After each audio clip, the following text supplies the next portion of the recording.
നിങ്ങൾക്ക് വലിയ സംശയം ഉണ്ടാവും, അതൊന്നും ഞാൻ തീർക്കാൻ പോകുന്നില്ല. ശരി, പരമാവധി ചോദിച്ചോട്ടെ വെച്ചിട്ട് ഞാൻ ഇത്രയായിരിക്കും ഇരുന്നത്.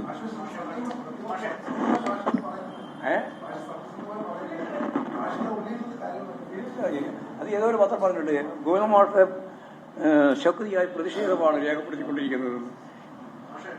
നിങ്ങൾക്കെല്ലാം ഒരു തരത്തിലുള്ള വസ്തുതാപരമായ കാര്യങ്ങൾ മനസ്സിലാക്കുക, എന്തെങ്കിലും വാർത്തയായി കൊടുക്കുക എന്നുള്ള ഒരു ശീലമായിരിക്കുകയാണ്. അത് ഈ പത്രലോകത്തെ, പത്രം മാത്രമല്ല, ഈ പറയുന്ന മാധ്യമ ശൃംഖലയെ തന്നെ അങ്ങേയറ്റം ദുർബലപ്പെടുത്തുന്നതാണ്. നിങ്ങളെല്ലാം കള്ളം പറയുന്ന കുറെ ആളായിട്ട് മാറുകയാണ്. യാതൊരു വസ്തുതയില്ലാതെ എന്തെങ്കിലും കാര്യങ്ങൾ പ്രചരിപ്പിക്കുന്ന ഒരു കൂട്ടായിട്ട് മാറുകയാണ്. അങ്ങനെ മാറാൻ പാടില്ലല്ലോ. ചില ജാഗ്രതയായിട്ട്, ഇത് ഭരണകൂടത്തിന്റെ ഫോർത്ത് എസ്റ്റേറ്റിന്റെ ഭാഗമല്ലേ നിങ്ങളെല്ലാം കൈകാര്യം ചെയ്യേണ്ടത്. അതിന് പകരം ഇങ്ങനെ കള്ളം ഓരോന്നോരോന്ന് ഉണ്ടാക്കുക, കള്ളം പറയുക, കള്ളത്തരത്തിലേക്ക് കാര്യങ്ങൾ നീക്കാൻ ശ്രമിക്കുന്നത്, നിങ്ങളെ പറ്റിയെല്ലാം ഉള്ള മതിപ്പല്ലേ പോവുക. രാഷ്ട്രീയക്കാരെ പറ്റിയുള്ള മതിപ്പ് ഓർക്കാൻ വേണ്ടിയാണ് നിങ്ങൾ ശ്രമിക്കുന്നത്.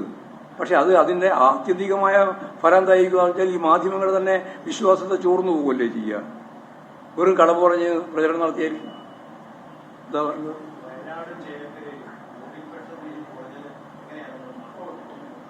അത് നല്ല പോലെ UDF-ന്റെ ഭൂരിപക്ഷത്തെയാണ് കൊടുക്കുക.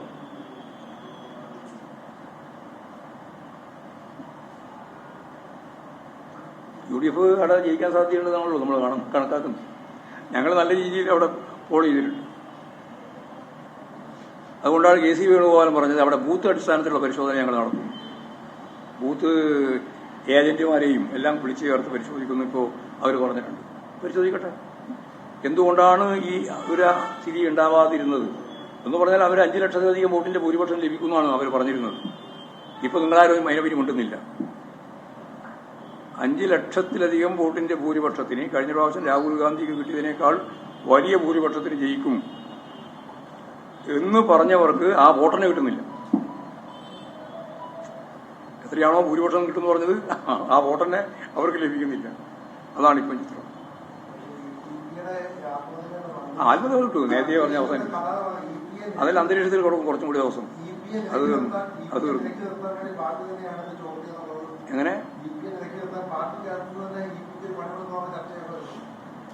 എല്ലാം പരിശോധിച്ച് വരുമ്പോൾ അതെല്ലാം കൃത്യമായിട്ട് വരട്ടെ. നമുക്ക് ആ കയ്യിൽ കണ്ട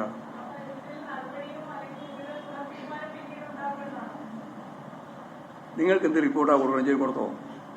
അത് എന്റെ വായിൽ നിന്ന് വേണം എന്ന് വിചാരിച്ചാൽ നടക്കുന്ന കാര്യമില്ല. നിങ്ങൾക്ക് എത്രയോ കാലമായിട്ട് മനസ്സിലായില്ലേ നടക്കുന്ന കാര്യമില്ല. പാലക്കാട് തെരഞ്ഞെടുപ്പിലൊക്കെ വമ്പിച്ച വിജയത്തോടുകൂടി അടുത്ത വർഷം മുന്നേറും. ആ ജയരാജ് പോയി പ്രസംഗിച്ചല്ലോ, കൃത്യമായിട്ട് സരിനെ പറ്റിയുള്ള അഭിപ്രായം പറഞ്ഞല്ലോ. ഊതിക്കാച്ചിയ പൊന്നുപോലെയാണ് എന്നാണ് പറഞ്ഞത് സരിനെ പറ്റി. ഒരു ഡ്രോ ഒന്നുമില്ല, ഒരു ഡ്രോവേക്കുമില്ല. ഞാനും അത് തന്നെയായിരുന്നു ആ പറഞ്ഞത്. അവിടെ സരിന് ഒരു ദിവസം കൊണ്ട് ഇടതുപക്ഷ ജനാധിപത്യ മുന്നണിയുടെ വക്താവൊന്നും ആവില്ല. കാരണം 8 കൊല്ലക്കാലം കോൺഗ്രസ് ആയിരുന്നു, വലതുപക്ഷത്തിന്റെ വക്താവായിരുന്നു. ആ വക്താവ് ശരിയായ ദിശാബോധത്തോടുകൂടി ഇടതുപക്ഷവുമായി സഹകരിച്ച് മുന്നോട്ടേക്ക് വന്നാൽ സരിൻ അവിടെ ഇടതുപക്ഷ രാഷ്ട്രീയത്തിന്റെ ഏറ്റവും പ്രധാനപ്പെട്ട മുത്തായിട്ട് മാറും എന്ന് തന്നെയാണ് അതിന്റെ കൺവെൻഷൻ ഉദ്ഘാടനം ചെയ്തിട്ട് ഞാൻ പറഞ്ഞത്. അതിന്റെ ഓരോ രൂപമാണ് ഇപ്പോ ജയരാജൻ പറഞ്ഞത്. അതിനെ റോവാക്കാവുന്നത് എങ്ങനെയാണ്? ചെറിയ കുട്ടിയാ മറ്റാണോ പിടിച്ച് നടത്തിക്കൊണ്ടുപോകാൻ? നിങ്ങളല്ലേ പാർട്ടി കേഡർമാരെ പറ്റി മനസ്സിലാക്കിയ രീതി തെറ്റാണ്. നിങ്ങൾക്കൊന്നും ഈ അനുഭവമില്ല, വെറുതെ വർധനം വേണ്ടുന്ന കാര്യം. 10, 50, 60 വർഷക്കാലം കമ്മ്യൂണിസ്റ്റ് പാരമ്പര്യമുള്ള സഖാവ് EPA പോലുള്ള ആളുകളെ കൈപിടിച്ചിട്ടിങ്ങനെ നീ ആളെ പോയി പ്രസംഗിക്കുന്നു, ഈകളെ പോയി ഇന്ന് പറയുന്ന അങ്ങനെ ഇരിക്കുന്നത്. അതാ ഞാൻ പറഞ്ഞത്, നിങ്ങളെല്ലാം ഈ വാർത്താ ശൃംഖലയിൽ ഇടപെട്ട് പ്രവർത്തിക്കുമ്പോൾ നിങ്ങൾക്കുള്ള ഗൗരവം വേണം.